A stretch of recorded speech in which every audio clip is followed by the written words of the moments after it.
teman-teman, kita dari kelompok 2 akan membahas tentang teori belajar behavioristik. Dalam kelompok 2 ini terdiri dari saya sendiri, Wahyu Mustikarini, dan 4 rekan saya, Riri Ramayuli, Rosat Junaidi, Satria Samudra, dan Rofi Ahmad Faresa. Tokoh pelopor dari teori behavioristik ini terdiri dari Thorndike, Watson, Carthull, Edwin Guthrie, and Skinner. Nah, pengertian dari teori behavioristik merupakan teori belajar yang lebih menekankan pada perubahan perilaku serta sebagai akibat dari interaksi antara stimulus dan respon.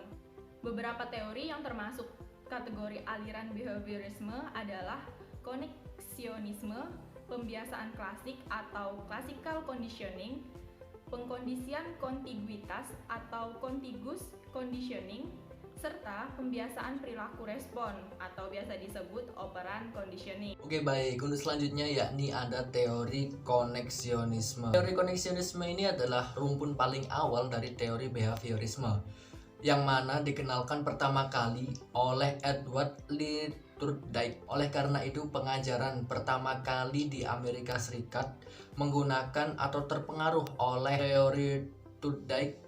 Teori belajar Thorndike disebut koneksionis karena belajar merupakan proses pembentukan koneksi-koneksi antara stimulus dan respon. Pembelajaran trial dan error. Belajar dari trial and error ini adalah ada motif, pendorong aktivitas, ada berbagai respon terhadap situasi, ada eliminasi respon-respon yang gagal atau salah, terus juga ada kemajuan reaksi-reaksi mencapai tujuan, seperti itu. Selanjutnya, teori pembiasaan klasik atau classical conditioning. Teori pembiasaan klasik ini berkembang berdasarkan hasil eksperimen yang dilakukan oleh Ivan Pavlov.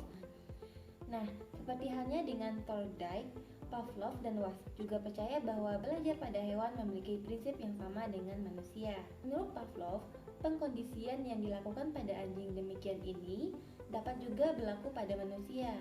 Pengkondisian klasik menurut Pavlov merupakan sebuah prosedur multilangkah yang pada mulanya membutuhkan sebuah stimulus yang tidak terkondisikan atau unconditioned stimulus yang menghasilkan sebuah respon yang tak terkondisikan. Pada penelitian ini, Pavlov sering menggunakan metronom yang berdetak sebagai stimulus netral. Teori pengkondisian kontiguitas. Guthrie memperluas penemuan Watson tentang belajar.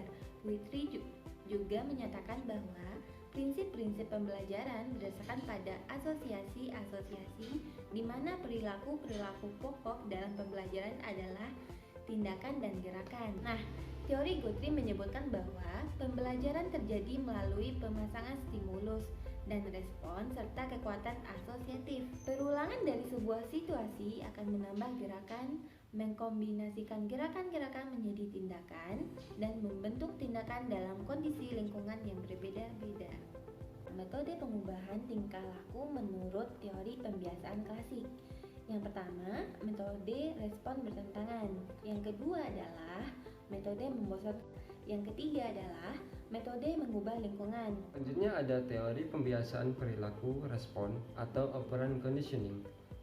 Teori behavioral lain yang terkenal adalah teori pengkondisian operan yang dirumuskan oleh Burrhus Frederick Skinner. Skinner kemudian mengenalkan istilah operant conditioning pada tahun 1938 untuk mengilustrasikan pemahaman perilaku manusia yang begitu kompleks tanpa mempelajari pemikiran mental dan motivasi internal manusia. Oleh karena itulah, operant conditioning kerap dikenal dengan Skinnerian conditioning. Istilah operant conditioning sendiri dapat dimaknai sebagai sebuah bentuk pembelajaran di mana perilaku bergantung atau dikendalikan oleh ganjaran dan konsekuensi. Kan ada dua jenis pembelajaran, yakni pertama bahwa perilaku responden dihasilkan oleh stimulasi spesifik, dan yang kedua adalah bahwa tidak ada stimulus tertentu yang bisa dipastikan secara konsisten akan menghasilkan respon operan. Selanjutnya ada asumsi dasar teori operant conditioning yang dikemukakan oleh B.F. Skinner. 1. Perilaku manusia dapat dijelaskan dengan menggunakan seperangkat aturan hukum. Kemudian ada perilaku seharusnya dapat dipelajari pada tataran yang lebih sederhana yaitu pada tahapan yang paling mendasar. Kemudian ada prinsip-prinsip pembelajaran yang ada sebagai hasil dari penelitian terhadap hewan seharusnya diterapkan kepada manusia juga. Kemudian ada perubahan dalam perilaku hanyalah dasar untuk menyimpulkan bahwa pembelajaran telah terjadi.